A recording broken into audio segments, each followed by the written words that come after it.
quando surge o Alviverde, eu sujo aqui trazendo para você o que o Vampeta falou aí sobre esse derby, hein? Palmeiras e Corinthians. Olha só, ele falou do Palmeiras, a gente vai ver agora, mas antes, já dá o seu like aí, já aproveita, comenta aí também. O que você achou aí, hein? Olha só o que o Vampeta disse aí antes desse Corinthians e Palmeiras. Vampeta, muito boa tarde para você. Dá para dizer que o Palmeiras agora tem um centroavante? Vampeta, boa tarde. Boa tarde, Pedro, Mauro, professor Vanderlei, boa tarde a todos. Né, o Flaco Lopes é a maior contratação da história do Palmeiras, né? Gira em torno de 70 milhões de reais. Ao todo, contrato, tudo. Quer dizer, tendo mais oportunidade, a gente sabe que o Hendrick vai embora para o Real Madrid aí no meio do ano. Né, ele vai tendo mais oportunidade, precisa ainda terminar, começar um jogo e terminar. Não joga 90 minutos, entra, sai. Mas começa a temporada muito bem, terminou bem a temporada. Começa bem, artilheiro do Campeonato Paulista, né, ganha oportunidade, entra no jogo e primeira bola faz logo, muito bom na bola aérea. Né, o garoto Estevão, nada de Messinho. Léo Pelé, professor, tem porque parece. O Léo Pelé é a cara do Pelé. Ele não quer que chame mais ele de Léo Pelé. Verdade. Eu acho que ele está certo. E não ser chamado pelo... De Léo Pelé, mas é por causa do rosto, né? Aí já sabe, não é pela bola, né? Aí ninguém chega igual o rei. O Messinho deixa ser Estevão, que é um nome bíblico também. Então, o Abel se reinventando aí, procurando. Da Bíblia você conhece? Conheço, Estevão é nome bíblico. Assim como o nosso Guilherme Silva, mas diga lá. Esse é um monstro. O nosso Guilherme nem conhece de pizzaria, esse aí é fera. Muito legal, a Bíblia de ouro que ele... É um homem de muita fé. Um homem de muita fé, né? Não é Vampeta? Mas aí o Palmeiras, viu, Pedro, mantém a regularidade, tem esse jogo a menos, tem um jogo a menos, pode ser já é o atual campeão paulista. E a melhor campanha decide em casa, né? Logo o Palmeiras vai estar voltando pro seu estádio, jogando no seu campo mesmo, né? Tá jogando no Barueri por causa da grama do Aliança. Quer dizer, vai mantendo a regularidade. São Bernardo é uma equipe bem treinada, uma equipe forte, por pouco não sobe para a Série B do Brasileiro, não subiu por saldo de gols. Né? E perdeu no último minuto um jogo para o Operário do Paraná e não subiu. Isso. Quer dizer, está se desenhando tudo. Teve o apagão, né? Aquele apagão, chuva. Mas normal, o resultado normal. E o menino vai ganhando confiança, né? O Flaco Lopes, contratação mais cara, vai tendo oportunidade, sabendo que o Hendrick não vai permanecer no segundo semestre. Contratou, pagou caro, tem que jogar. Flaco Lopes e o Hendrick, que voltou da seleção, abriu mão da folga depois do torneio pré-olímpico e ontem já foi titular. Tá todo mundo projetando essa dupla, né? Hendrick e Flaco Lopes no Palmeiras. Mas é verdade também que a gente tá falando do 8º jogo do Palmeiras na temporada, com 8 escalações diferentes. Vanderlei Nogueira, muito boa tarde para você. Flaco Lopes saiu do banco e deu a vitória pro Palmeiras. Verdão tem centroavante agora, Vanderlei? Eu acho que está naquela fase, nesse instante, de temos centroavante, mas está começando, tá começando a temporada. Ele estava meio esquecido pelo professor, não estava? Não ficou esquecido por um tempo pelo professor? O Abel, inclusive, em alguns momentos deu umas cacetadinhas nele e tal, mas agora ele está colocando a bola para dentro e aos poucos vai ganhando espaço. O fato do Hendrick sair do Palmeiras dentro de algum tempo, o Palmeiras está se ajustando, né? E ele é um jogador que tem mostrado eficiência. Aliás, é uma palavra muito usada pelo Abel. O futebol é sinônimo de eficiência, é verdade. E ele está fazendo o que se espera dele, gols. Tomara que embale, né? Foi uma contratação para muita gente esquecendo o valor, mas o Vampeta acabou de dizer, um pacotão de 70 milhões, né? 70 milhões, o valor total. Contrato e a compra. É isso aí. E tomara que, eu achei ele um centroavante muito oportunista, bacana, tem uma impulsão muito forte. Tomara que dê certo. No jogo aéreo é sempre uma surpresa. É isso aí. É um atacante que não fica muito paradão na área, sai para armar as jogadas. O Abel até disse isso outro dia. Se ele quiser usar o Flaco Lopes como meio atacante, pode utilizar também, porque ele se movimenta, sai da área, tabela, enfim. Tá aí, Flaco Lopes, Palmeiras 1, São Bernardo 0. Teve o nome cantado pela torcida. Tá com moral o argentino. Tem outro argentino também que vem jogando muita bola, que é o Aníbal Moreno. Os argentinos são as novidades aí desse Palmeiras no começo de temporada. Mauro César, muito boa tarde para você. Bem-vindo ao Bate Pronto. A sua avaliação dessa vitória do Palmeiras por 1-0. Gol dele, Flaco Lopes, Mauro César. Boa tarde, Pedro, companheiros. Bem, o Flaco Lopes é um jogador muito disputado na Argentina, pelos times maiores que o Lanús, de onde ele veio. É um jogador jovem, artilheiro, mas que teve muito poucas oportunidades durante um bom tempo. Ele chegou a ser a última opção. Antes dele tinha Navarro, tinha o Breno, aí depois o Hendrick, que naturalmente também ganhou espaço, que é muito natural nesse caso específico, e agora ele tem tido oportunidade, está mostrando que ele é um bom jogador. É o mais caro jogador que o Palmeiras já contratou na história, né?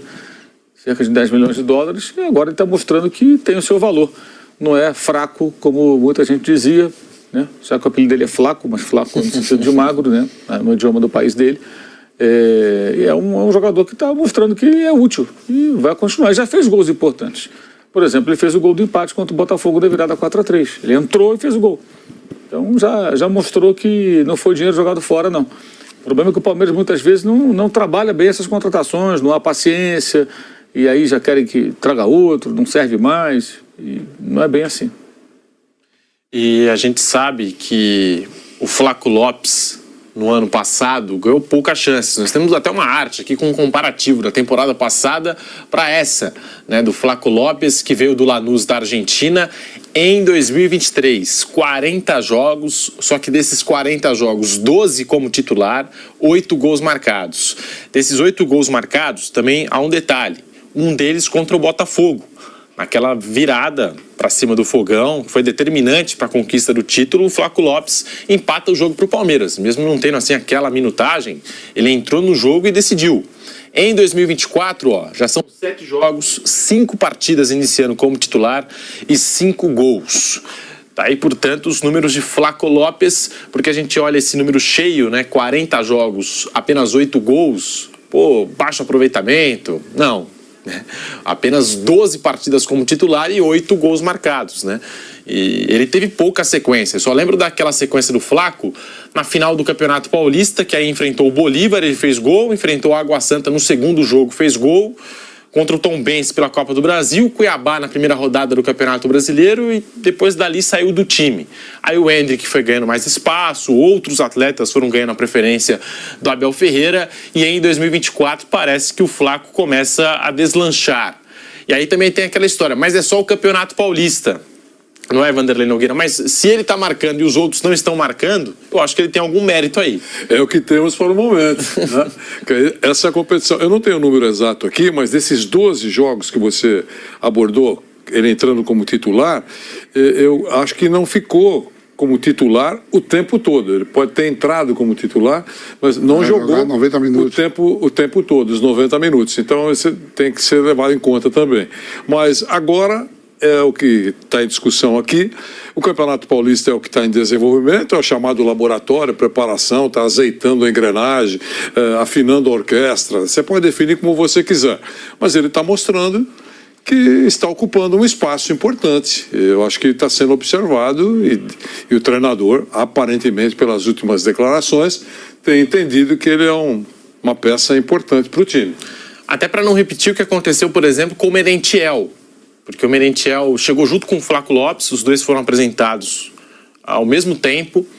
O Merentiel, ele não teve assim tantas chances, ainda assim marcou gols decisivos na campanha daquele título do Campeonato Brasileiro de 2022, porque o jogo contra o Santos estava difícil, clássico, Palmeiras com 1 a menos, ele entra e faz o gol da vitória. Contra o Bragantino também entra, marca e ajuda o Palmeiras naquela campanha, um jogo difícil fora de casa contra o Bragantino. Não teve espaço. Palmeiras cedeu ele por empréstimo com opção de compra ao Boca Juniors, enfrentou o Palmeiras na Libertadores e participou da jogada do gol no Allianz Parque. Boca, ele fez gol agora. Acho que nos últimos 27, acho que nos últimos 27 jogos ele veio numa sequência aí de 20 gols. O Merentiel tá muito bem lá no Juniors. Tá muito bem. Então assim, o atleta que não teve aquela sequência, aquela minutagem no Palmeiras e agora vem mostrando o seu futebol no Boca Juniors. Vai ter gente que vai lembrar do Borja. que agora está se destacando com a camisa do River Plate. Acho que o Borja já é um outro caso, porque teve muitas oportunidades, muitas chances, várias sequências aí e não engrenou. Vamos ouvir o técnico Abel Ferreira, que falou sobre o Borja, falou sobre o Merentiel, falou sobre o Flaco Lopes, esse momento do Flaco com a camisa do Palmeiras. O Abel Ferreira fala e você acompanha aqui na Jovem Pan. Felizmente os nossos jogadores sabem aquilo que nós trabalhamos dentro do clube e sabem também lidar com aquilo que é o 8 do 80 do futebol brasileiro. O Borja aqui não deu nada, foi completamente torcidado pelos nossos torcedores, está no River, está bem. Entre outros, podia estar a falar no Pedro que saiu no Flamengo e foi assobiado, o Hulk que saiu no jogo do Atlético Mineiro, jogadores fantásticos, com registros fantásticos, mas a cobrança aqui é muito grande. Já disse, tenho pena que os mesmos torcedores dos palmeirenses, dos corintianos, dos são paulinos, enfim, de outros estados também, os fluminenses, não fossem tão exigentes que são com os jogadores treinadores como deviam ser com as regras da sociedade, fazer cumprir as regras da sociedade, e não são. Queríamos nós que fôssemos todos tão exigentes com a nossa sociedade, que era a sociedade onde eu vivo, no Brasil, como são com o futebol brasileiro. Isso é que eu vos desafio a vocês, ser tão exigentes com outras classes, seja judicial, política, financeira, enfim, como são com a classe desportiva. É só isso que eu peço, porque em relação ao Flaco Lopes, e quero pôr já aqui gelo, porque como te disse, eu sempre falei, é preciso tempo, é preciso paciência, mas não é para ele, é para todos os jogadores jovens. E infelizmente aqui no Palmeiras temos o caso do Zé Rafael, temos o caso do Veiga. O Veiga agora é um ídolo, mas já foi completamente amassado, queimaram camisolas, rasgaram. Eles têm isso na memória deles, eles não apagam da memória deles, eles sabem o que é ser cruel. E eu, o que procuro fazer, e já disse isso na última entrevista, quando todos os torcedores do Palmeiras, os verdadeiros torcedores, forem capazes de reconhecer o grande jogo que fizemos aqui hoje, reconhecer o esforço desta equipa, reconhecer que a estrela é a equipa, e em vez de estar a criticar, que é uma minoria, mas nós queremos é que a nossa maioria, que é aqueles que são, como dizem, a ganhar ou a perder, nós vamos estar lá para te apoiar. Meus amigos, tá chegando a hora aí, hein? Tá chegando a hora. 6 da tarde, a bola rola para Corinthians, para Palmeiras, na Arena Barueri. Só torcida do Verdão aí, né? Meu amigo, tem que encher aí, tá? Os 15 mil assentos aí, tem que ter tudo ocupado aí, tá? Vamos deixando seu like aí, se inscrevendo no nosso canal também, claro, e aproveita o embalo para deixar o teu palpite aí nos comentários. Pode continuar com a gente clicando aí nos vídeos da tela final. Avante palestra!